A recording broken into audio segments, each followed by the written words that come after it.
Another day, another Shopee Budol na naman. Bumili nga pala ako ng gas stove.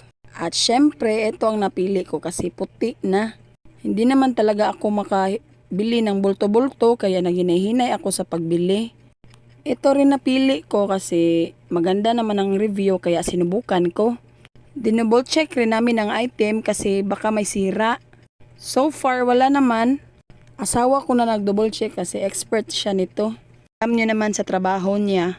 Doon naman talaga ako bibili kasi wala naman silang kulay na gusto ko kaya doon na lang sa Shopee.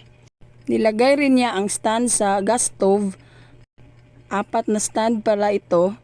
Pagkatapos may kabit lahat ang mga stand, nilagay na namin doon sa aming kusina. Nakalimutan ko wala pala akong video sa paglagay namin kaya ito na lang after. O diba napakaaliwalas talaga sa mata tingnan kapag ganito